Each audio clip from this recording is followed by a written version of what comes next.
At least they'll have good weather today for all that storm cleanup. This is the scene in Christian County, Kentucky this morning, where Weather Service crews will be surveying to see if it was officially a tornado that ripped through the area last night. There are no reports of injuries, but several homes were damaged and strong winds destroyed at least a couple of barns. An 82-year-old homeowner and former Christian County sheriff tells us he's lucky he and his wife are alive. They got good neighbors, and we'll get it cleaned up. I just thank the Lord he let us hang around a few more days.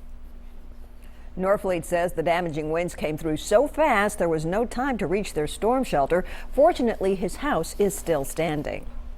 One teen is dead and 3 others are on the run after a police pursuit this morning. Officers were initially called to investigate an attempted burglary at the pawn and gun shop in Smyrna when the suspects fled driving down Rock Springs Road. One person was killed when the truck struck a telephone pole and then crashed into a tree beside a creek. First responders took 3 teens to the hospital and the other 3 are still at large. Smyrna police tell us 2 firearms were recovered at the accident site, one of which was listed as stolen.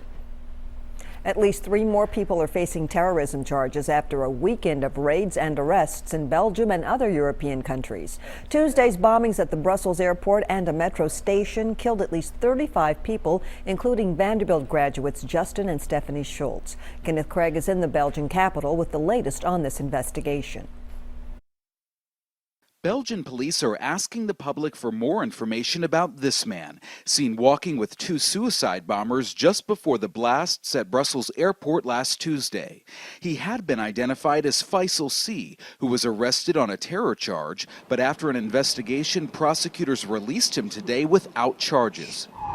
Weekend raids netted several more arrests. 4 men were picked up in the Netherlands in connection to new bombing plots in France. Italian police detained a man of Algerian origin for allegedly being part of a forging ring that provided false documents to the terrorist cell being linked to the attacks in France and Belgium. It is still a time of mourning here in Brussels as hundreds attend an afternoon service here at the city's largest cathedral. It shows, stand together.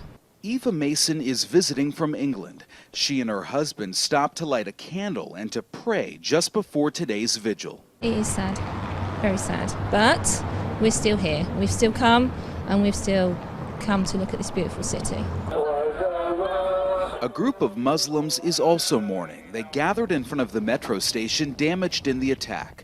The group carried balloons and Belgian flags to show solidarity with the victims. Kenneth Craig, CBS News, Brussels, Belgium.